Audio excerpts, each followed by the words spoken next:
Thank you, Madam General Evaluator. Welcome, fellow Toastmasters and guests. It's good to be together today. Cindy, thank you for your story. Smith Wigglesworth is one of the toughest names to pronounce and one of the least known characters of church history who ought to be more famous among those of us who are inspired by our faith. And I thank you for bringing him to our attention this morning.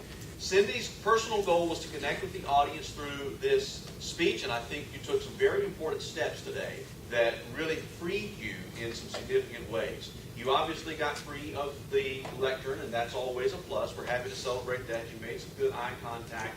And as meticulous as you are about your script, you were taking a risk to get away from it. I saw a couple times you had to come back and remind yourself of what was next and gather your thoughts, and that's okay. But taking the risk, I think, is going to pay off for you long term. You moved in the right direction. In connecting to your audience, let me give you a couple of pointers that I think are particularly relevant for this particular story. And they may or may not apply to other stories as well. But in almost all cases, really do use the advantage of giving your introduction to the person who introduces you some kind of a synopsis. Let people know where this is going to go. Let people know something about what is being said. Lathan took some extra time to get Carlos in position before things. You can start your speech before the timer begins if you put elements of the speech into your introduction that you feed to the Toastmaster. It's always a useful thing to do, especially in this case because you needed to prepare us for the unbelievable. What's going to happen in this story is going to be something that you're not going to believe.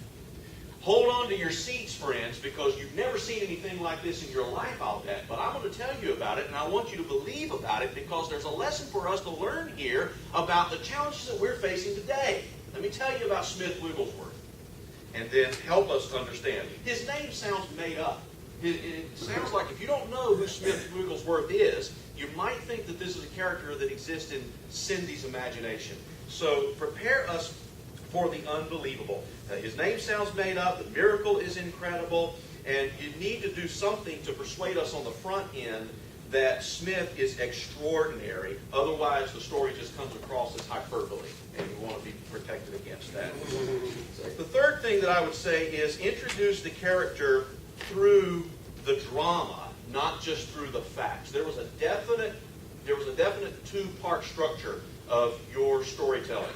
You set the scene, you set the development, and then you went into the story about the shoes. But there was a good 2 or 3 minutes there where none of us were really sure how the shoes were going to connect.